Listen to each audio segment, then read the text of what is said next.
Nas rebaixas realmente era unha situación na que se xeraban problemas antiguamente, propiamente problemas importantes, é dicir, nos que non se respetaban os dereitos do consumidor. Afortunadamente, iso foi cambiando moito, tanto pola propia concienciación e respeto aos dereitos dos consumidores e as normas do mercado e do comercio que dos comerciantes galegos, que hai que dicilo, e tamén porque os propios consumidores, a medida que pasa o tempo, son conscientes dos seus dereitos e das garantías que teñen durante a temporada de rebaixa. As garantías e dereitos que ten un consumidor na temporada de rebaixa son exactamente os mesmos que ten no resto do ano. As rebaixas non supón nada máis que unha diminución da marxe comercial do empresario, exclusivamente. O resto dos dereitos están recoñecidos e teñen que respetarse do mesmo xeito. Bueno, desde o Instituto Galego de Consumo queremos especialmente nestas datas en que se intensifica a actividade consumidora por parte de todas as persoas lembrar que debemos adoptar actitudes de consumo responsable.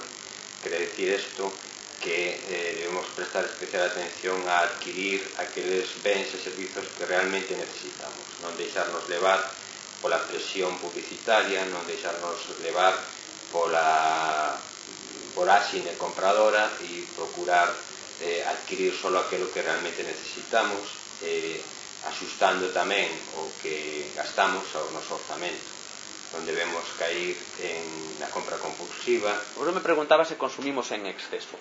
Penso que todavía sí, todavía seguimos a consumir, primeiro, en moitos casos, por riba das nosas propias posibilidades e por outro, por riba das nosas necesidades. Sí, din que se gastan en cousas máis superfluas, que antes ao mellor se apreta o cinturón en cousas máis necesarias. Hoxe o debate das rebaixas xa non é tanto sobre os problemas que se lle podan causar ao consumidor, realmente xa son menos os casos pois de saldos por rebaixas ou de produtos, que non teñen toda a calidade que deberían ter.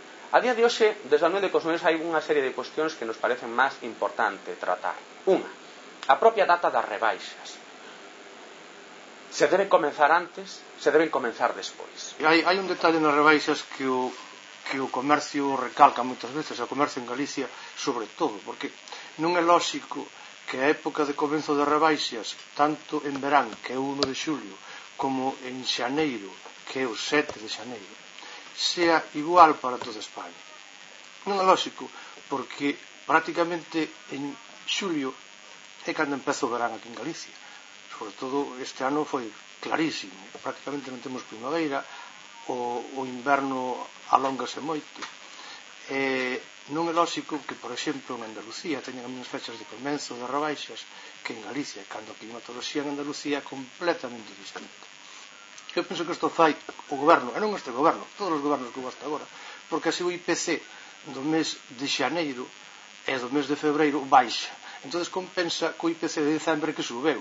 A posibilidade de que se pospoñan e que se inicien un pouco máis tarde pareceríanos máis lóxico e máis consecuente co que é realmente a definición ou a descripción do que son rebaixas. Ese é un debate que hai actualmente. Esta é unha campaña natural, que a campaña do comerciante sin rebaixas, pois foi mala. O comerciante, se non vende un 40 ou un 50% na temporada normal de ventas, que non é de rebaixas, pois a temporada xa é mala.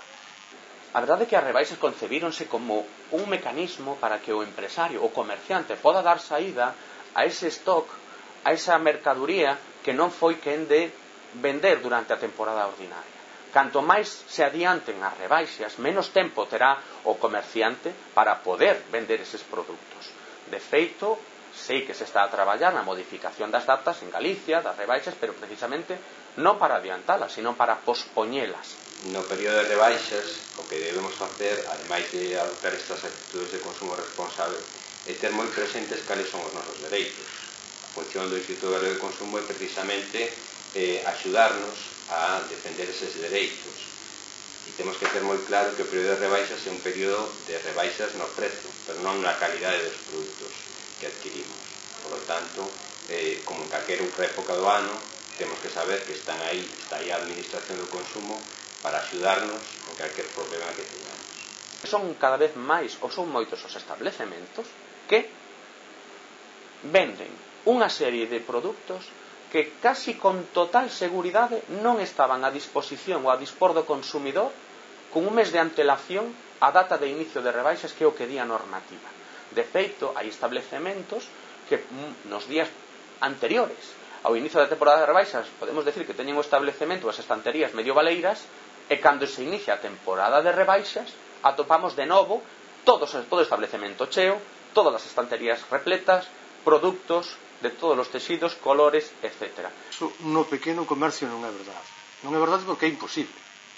Nós non fabricamos. Nós compramos para vender en temporada e os restos que temos desa temporada son os que ofrecemos ao público, ao noso cliente. Outra cousa son os grandes almacenes, as grandes cadeas comerciales que si fabrican para si mesmos, e eso sí que poden ao mellor meter roupa ou meter calzado ou meter outro tipo de artículos que fabricaron ese proceso para rebaixas. O pequeno comercio non pode facelo, é imposible. Temos que ter presente que en rebaixas só se poden vender os produtos que xa estaban á venta antes de empezar as rebaixas. Non se poden producir de xeito específico produtos para as rebaixas, ni se poden vender produtos que non sexan de temporada. E un terceiro debate que nos parece máis preocupante, máis interesante, son o desas outras técnicas, esas outras fórmulas para dar comezo ou dar a unha temporada de rebaixas encuberta antes do inicio, propiamente o inicio oficial das mesmas. É que realmente aí sí temos que dicir que non hai unha regulación legal completa que permita pois sancionar este tipo de actuacións, un tipo de actuación que evidentemente prexudica o propio comerciante.